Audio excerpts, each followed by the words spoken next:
Hello नमस्कार प्यारे साथियों, कैसे हैं आप सभी। एक बार फिर से मैं आशीष पांडे स्वागत करता हूं आपके अपने YouTube channel target for IQ में।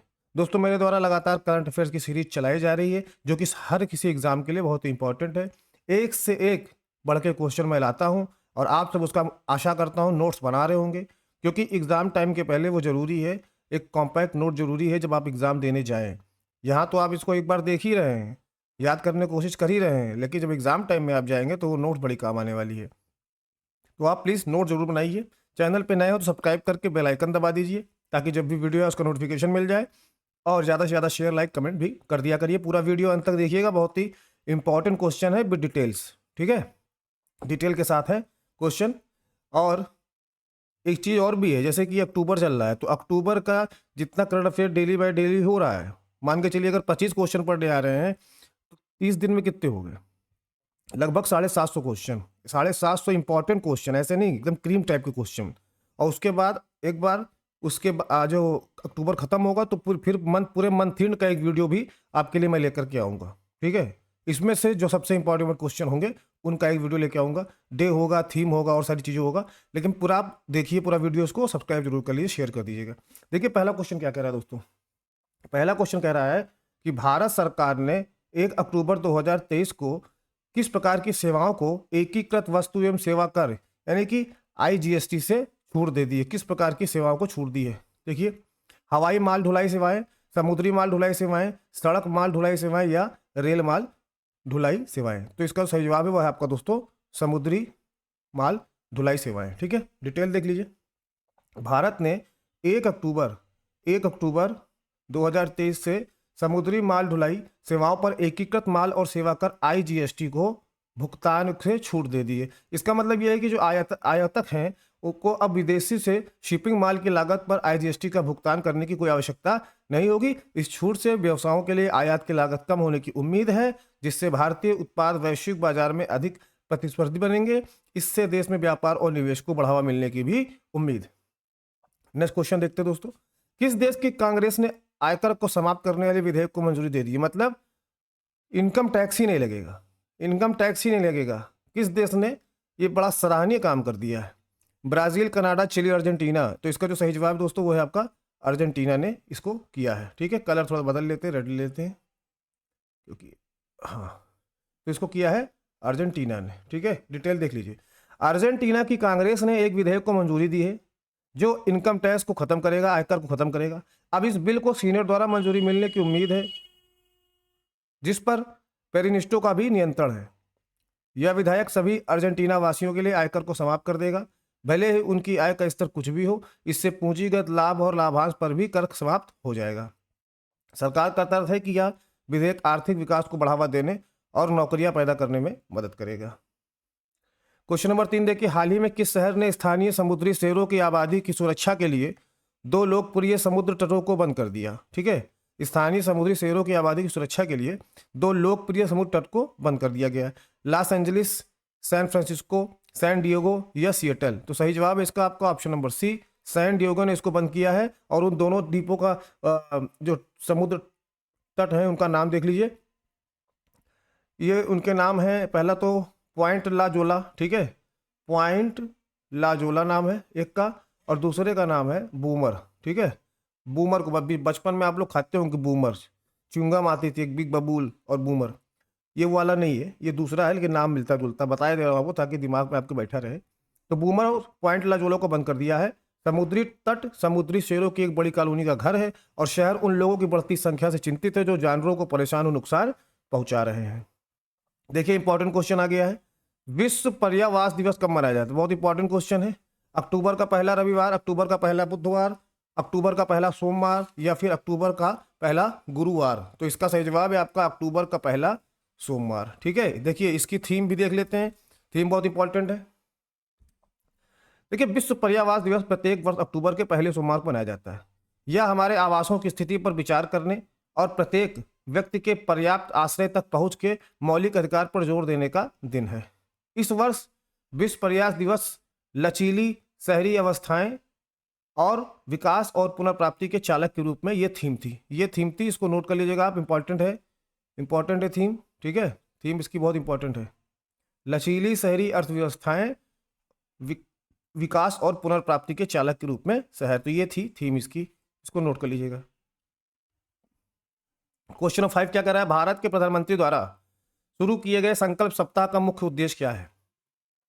साफ सफाई एवं स्वच्छता को बढ़ावा देना, स्वास्थ्य देखभाल पहुंच और परिणामों में सुधार करना, ब्लॉक स्तर पर प्रशासन में सुधार करना, या फिर कृषि उत्पादकता एवं आय में वृद्धि करना। तो इसका उद्देश्य है ऑप्शन नंबर सी, ब्लॉक स्तर पर प्रशासन में सुधार करना।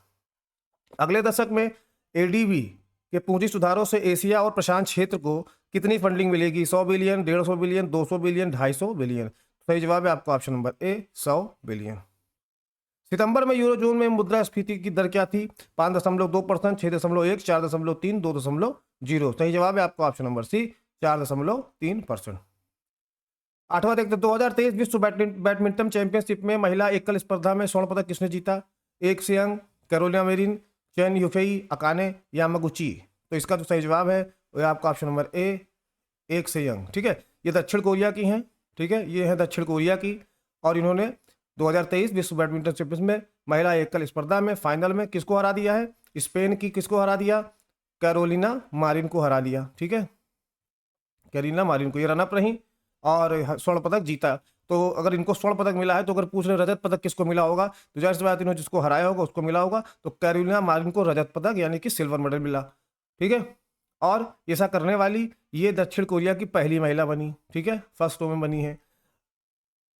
चलते हैं आगे बढ़ते हैं, अगला क्वेश्चन देखते हैं। अंतर्राष्ट्रीय वृद्धजन दिवस कब मनाया जाता है? 30 सितंबर, 1 अक्टूबर, 2 अक्टूबर, 3 अक्टूबर। अंतर्राष्ट्रीय वृद्धजन दिवस तो ये मनाया जाता है दोस्तों 30 सितंबर को। ठीक है, 30 सितंबर को देख लेते हैं। सॉरी, ये मनाया जाता है 1 अक्टूबर को। ये मनाया जाता है आपका 1 अक्टूबर को। इसकी डिटेल देख लेते हैं, 1 अक्टूबर को मनाया जाता है और इसकी डिटेल देख लेते हैं। प्रत्येक वर्ष 1 अक्टूबर को अंतर्राष्ट्रीय वृद्धजन दिवस मनाया जाता है। ठीक है, यह वृद्ध व्यक्तियों के योगदान को पहचानने और उनके जीवन को प्रभावित करने वाले मुद्दों की जांच करने का दिन है। 2023 में अंतर्राष्ट्रीय वृद्धजन दिवस का विषय, देखिए ये इंपॉर्टेंट, इसको नोट कर लीजिएगा। थीम बहुत इंपॉर्टेंट है, एक क्वेश्चन थीम से आता ही आता है। तो ऐसे ही जब एक वीडियो आएगी जिसमें सारे क्वेश्चन मिल के आएंगे पूरे अक्टूबर मंथ के, उसमें आपको सब थीम मिल जाएगी, सारा सब कुछ एक साथ मिल जाएगा। लेकिन इसको नोट कर लीजिएगा, बदलती दुनिया में वृद्धजनों का लचीलापन, ये विषय था इसका, 1 अक्टूबर को मनाए जाने वाले अंतर्राष्ट्रीय वृद्धजन दिवस का। देखिए सभी 8 राज्यों, ठीक है, सभी 8 उत्तर पूर्व यानी कि नॉर्थ ईस्ट के राज्य जैसे मणिपुर हो गए, मेघालय हो गए, इन सभी 8 राज्यों में भारत की पहली 5G प्रशिक्षण लैब और 5G स्वास्थ्य एप्लीकेशन किसने लॉन्च की? ठीक है, तो ये जो लॉन्च हुई है ये नरेंद्र मोदी, अमित शाह, राजनाथ सिंह, तो ये जो लॉन्च हुई है ये जी किशन रेड्डी जी ने इसको लॉन्च किया है। और ये क्या है, ये जो है उत्तर पूर्व क्षेत्र विकास डोनियर के पर्यटन और संस्कृति मंत्री हैं जी किशन रेड्डी। कब किया था इन्होंने? 1 अक्टूबर 2023 को इसको सभी 8 उत्तर पूर्वी राज्यों की पहली 5G प्रशिक्षण लैब और 5G स्वास्थ्य अनुप्रयोग लॉन्च किए 1 अक्टूबर 2023 बाई जी किशन रेड्डी। अंतर्राष्ट्रीय अहिंसा दिवस सबको पता होगा, इसका आंसर बापू की याद में मनाया जाता है। तो इसका सही जवाब आपका होगा अंतर्राष्ट्रीय अहिंसा दिवस ऑप्शन नंबर 2 बी, 2 अक्टूबर। ठीक है, 11 का होगा बी। जारी जाति, अभी हाल में ही बिहार ने जाति जनगणना कराई है और ऐसा कराने वाला भारत देश का वो पहला राज्य बन गया है। ठीक है, उसके बाद से इसकी मांग भी बहुत तेज हो रही कि हर जगह जाति जनगणना कराई जाए। लेकिन क्वेश्चन पे चलते हैं, क्वेश्चन क्या कह रहा है कि बिहार की कितनी प्रतिशत आबादी ओबीसी है, जो अभी अकॉर्डिंग टू कास्ट सेंसस अभी जो हुआ है 40, 50, 55, 60। दोस्तों इसका जो सही जवाब है वो है आपका ऑप्शन नंबर डी। ठीक है, 60% आबादी है। 12वें का आपका सही जवाब है डी, 60% ओबीसी है। 13वां देख लेते हैं, एशियाई खेल 2023 में पुरुषों की 3000 मीटर स्टीपल चेज स्पर्धा में स्वर्ण पदक किसने जीता है? अविनाश साबले, हुसैन किहानी, अब्दुल करीम बेंजहारा, जान। भारत के लिए खुशखबरी है क्योंकि ये जो जीता है ये अविनाश साबले ने जीता है। आई डिटेल लेते हैं।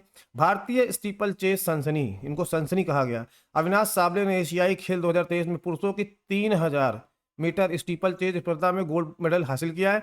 ऐसा करने वाले वो जो है पहले भारतीय बन गए हैं, पहले भारतीय पुरुष बन गए हैं। उन्होंने इस स्पर्धा में पिछले एशियाई खेलों का रिकॉर्ड भी तोड़ डाला। आगे देखते हैं, सीमा सड़क संगठन, ठीक है, बॉर्डर रोड ऑर्गेनाइजेशन के बीआरओ के 28वें महानिदेशक कौन थे? राजीव चौधरी, मनोज मुकुंद नरवणे, रघु श्रीनिवासन या डी बिपिन रावत। तो सही जवाब है इसका वो थे रघु श्रीनिवासन। ठीक है, रघु श्रीनिवासन। भारत का सबसे बड़ा संग्रहालय कौन सा है? राष्ट्रीय संग्रहालय दिल्ली, सलारजंग हैदराबाद, छत्रपति शिवाजी मुंबई या भारतीय संग्रहालय कोलकाता। तो देखिए सबसे बड़ा भारतीय संग्रहालय कोलकाता है और ये जो है आपका कब बना था, ये 1814 में बना था, 1814। ठीक है। एशियाई खेल 2023 में पुरुषों के 60 फुट स्पर्धा में स्वर्ण पदक किसने जीता? मोहम्मद ताउदा, तजिंदर पाल सिंह तूर, अविनाश साबले, अरविंद यादव। ये भी गर्व की ही बात है। देखिए इस बार एशियाई खेल में भारतीय छाए रहे। ये स्वर्ण पदक जीता है आपका तेजिंदर पाल सिंह तूर ने, तेजिंदर पाल सिंह तूर। ठीक। भारत के तेजिंदर पाल सिंह तूर ने एशियाई खेल 2023 में पुरुषों की शॉट पुट स्पर्धा में स्वर्ण पदक जीता। वह एशियाई खेलों में अपने स्वर्ण का सफलतापूर्वक बचाव करने वाले इतिहास में चौथे भारतीय 60 फुट एथलीट बन गए हैं। शॉट पुट आपने देखा होगा, एक बड़ा सा गोला होता है, उसको देर दूर तक फेंकना होता है, वही है। क्वेश्चन नंबर 17, हाल ही में कनाडा इंडिया फाउंडेशन CIF से ग्लोबल इंडियन अवार्ड प्राप्त करने वाली पहली महिला कौन है?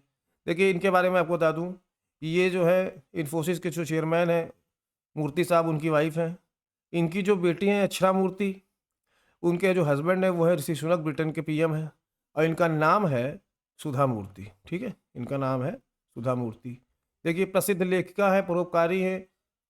इनको कनाडा इंडिया फाउंडेशन द्वारा ग्लोबल इंडियन अवार्ड सम्मानित किया गया है, जिससे यह वह प्रतिष्ठित पुरस्कार पाने वाली पहली महिला बन गई हैं। इन्फोसिस के सह संस्थापक AN नारायण मूर्ति की पत्नी है और इनको देश का सर्वोच्च चौथा जो पुरस्कार होता है वही इनको मिला है। ठीक है।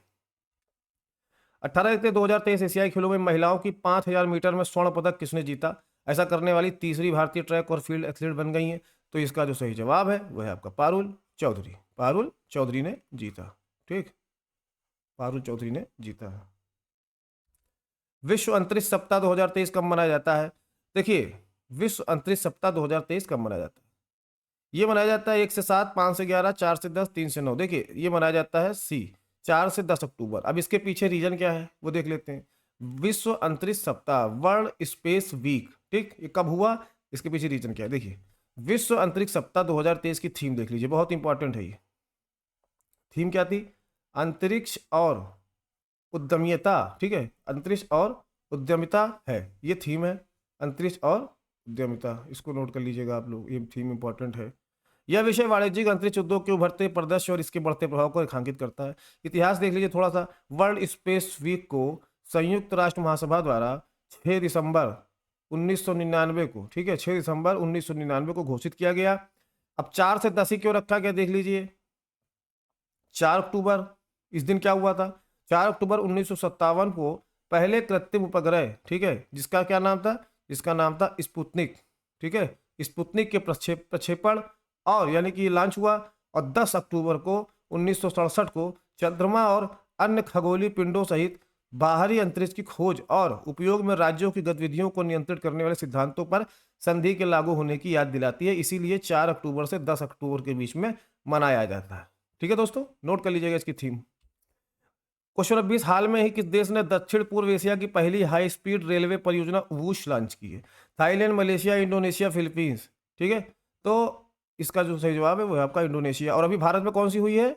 भारत में हुई है, मैं लास्ट क्लास में बताया था, उसका नाम था नमो भारत। ठीक है, नमो भारत ट्रेन इंडोनेशिया ने, ठीक है, वूश लॉन्च की है। राष्ट्रपति जोको विडोडो के नेतृत्व में इंडोनेशिया ने आधिकारिक तौर पर वूश हाई स्पीड रेलवे परियोजना, वूश, ठीक है, हाई स्पीड रेलवे परियोजना शुरू की है, जिससे दक्षिण पूर्व एशिया का पहला हाई स्पीड रेलवे बन गया है। यह परियोजना मुख्य रूप से चीन द्वारा वित्त पोषित है और बेल्ट एंड रोल पहल का हिस्सा है, यानी कि चाइना द्वारा ये फाइनेंस हुआ है। 21 देखिए, सैफ अंडर 19 चैंपियनशिप में कौन सी राष्ट्रीय पुरुष फुटबॉल टीम विजयी हुई है? भारतीय, पाकिस्तानी, नेपाली, श्रीलंका। तो जहां भारत है तो और कोई जीतेगा? देखिए ये जीता है भारत ने, ठीक है, और हराया किसको है? पाकिस्तान को। फाइनल में पाकिस्तान को 3-0 से हरा करके ये सैफ अंडर 19 चैंपियनशिप जीत ली है। ठीक है, आगे बढ़ते हैं। 2023 में मालदीव का राष्ट्रपति चुनाव किसने जीता? इब्राहिम सोलिह, मोहम्मद मुइज्जू, अब्दुल्ला यामीन, मोहम्मद नसीर। देखिए चाइना समर्थित उम्मीदवार थे, ठीक है, और इनका नाम था मोहम्मद मुइज्जू। ठीक है, ये प्रोग्रेसिव पार्टी ऑफ मालदीव के चीन समर्थक उम्मीदवार 2023 में मालदीव के राष्ट्रपति चुनाव में 53% से अधिक वोट के साथ जीत हासिल कर ली है। 23 है, खादी और ग्रामोद्योग आयोग KVIC ने कहाँ एक नए खादी इंडिया आउटलेट का उद्घाटन किया? तो दिल्ली विश्वविद्यालय, JNU, और भारतीय विज्ञान संस्थान या फिर आईआईटी दिल्ली, तो जो इसका सही जवाब है वो है आपका आईआईटी दिल्ली। क्वेश्चन नंबर 24, देखिए इस क्वेश्चन को इस वक्त तो लग रहा है कि पूरा इंडिया जान ही रहा है, अगर अफगानिस्तान में करंट अफेयर है तो वो भी बता देंगे। ये मुझे भी नहीं पता था ये, लेकिन अब ये क्वेश्चन की खासियत क्या है कि अभी इसी वर्ल्ड कप में जब अफगानिस्तान ने पाकिस्तान को हराया, ठीक है, पाकिस्तान को हरा दिया जब अफगानिस्तान ने, तब सबको पता चला कि आखिरकार अफगानिस्तान का कोच कौन है, मेंटर कौन है। तो पता चला कि अजय जडेजा साहब हैं, पूर्व भारतीय खिलाड़ी हैं और अपने ज़माने के बहुत ही बेहतरीन बल्लेबाज और फील्डर थे ये, ठीक है, अजय जडेजा।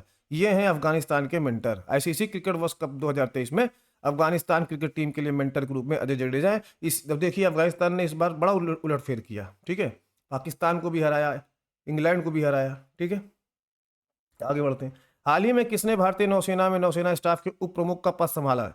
इस भूमिका में 35 वर्षों से अधिक का अनुभव है। करमबीर सिंह, तरुण सोबती, सुनील लांबा, बिपिन रावत, ठीक है। तो इसका जो सही जवाब है वो आपका ऑप्शन नंबर बी, तरुण सोबती। तो दोस्तों ये थे आज के 25 क्वेश्चन। और अक्टूबर कैसे खत्म होता है उसके बाद पूरे अक्टूबर का, पूरे एक महीने का करंट अफेयर और बेहतरीन बेहतरीन क्वेश्चन जो मैंने पढ़ाए हैं वो भी, और कुछ नए पूरा लेकर के आपके लिए आऊँगा। लगभग 100 क्वेश्चन की वो क्लास रहेगी, इसलिए आप जुड़े रहिएगा। सब्सक्राइब करके बेल आइकन दबा दीजिए, ज़्यादा से ज़्यादा इस वीडियो को शेयर कर दीजिए, लाइक कर दीजिए, कमेंट कर दीजिए।